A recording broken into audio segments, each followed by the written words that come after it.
Hello, my name is Mark. I'm one of the Open the Book team. At the moment, we can't come to you at the school because of the virus. So instead, we're doing an Open the Book session like this.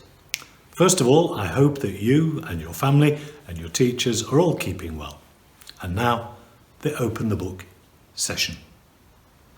Sometimes, people say or do things that hurt each other. And when this happens, it can be hard to say, I am sorry. Saying sorry when you have thought about what you have done and decided that it wasn't a good thing to do is very special. To be forgiven for what you have done means starting again, being given a fresh start, and not going back to what happened in the past. Let's open the book to hear what the Bible tells us about forgiveness. Jesus was having dinner at the home of Simon the Pharisee. The Pharisees were very keen to obey every last thing that God said. But sometimes they could be critical of people who they thought didn't obey as well as they did. While Jesus was eating, a woman came in off the street looking for him. She'd done some bad things that God didn't want her to do, and everyone knew it. In those days, people ate at low tables, propped on one arm, with their feet stretched out behind them. So, as Jesus ate, the woman walked behind him weeping. She knelt down and let her tears fall on his feet. And then she wiped the tears away with her hair and poured perfumed oil all over them. Simon the Pharisee was disgusted. If Jesus really was sent by God, he would know this was a bad woman, and he would never let her touch him. Jesus knew what Simon was thinking, and so he said to him, Simon, I have a little story to tell you.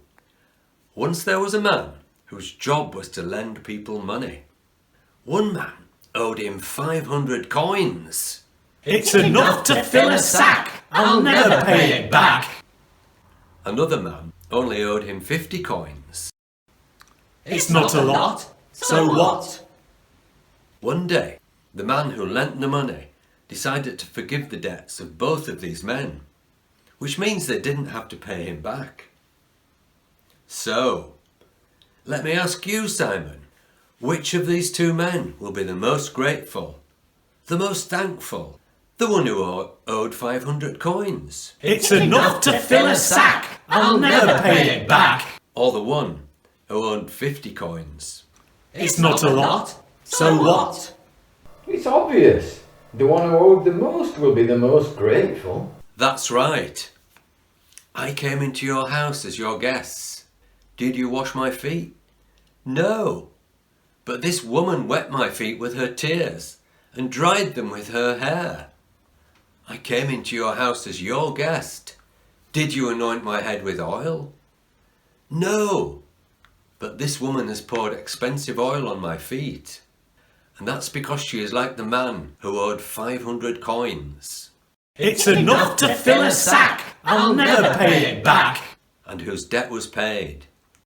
She did a lot of bad things, but these things have been forgiven by God, taken away so she can make a brand new start. And now she is very grateful. You, however, are like the man who owed 50 coins.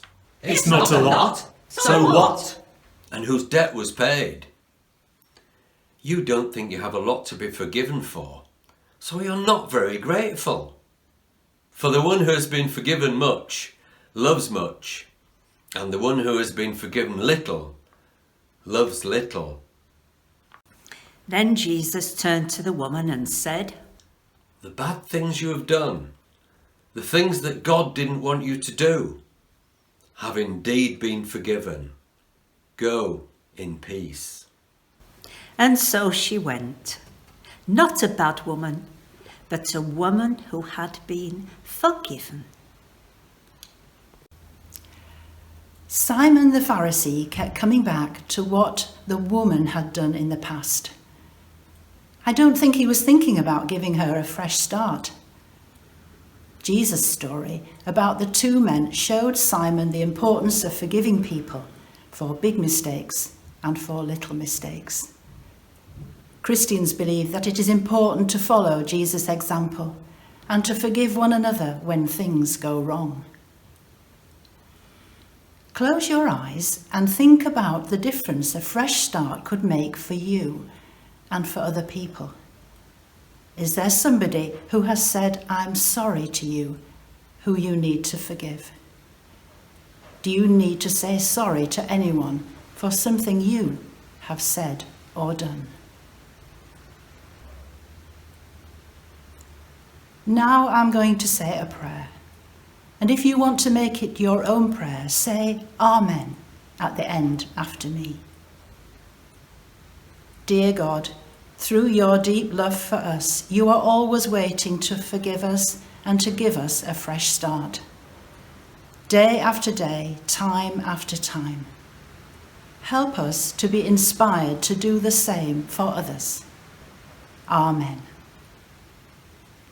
Bye for now from the Open the Book team. Stay safe and see you next time. Bye.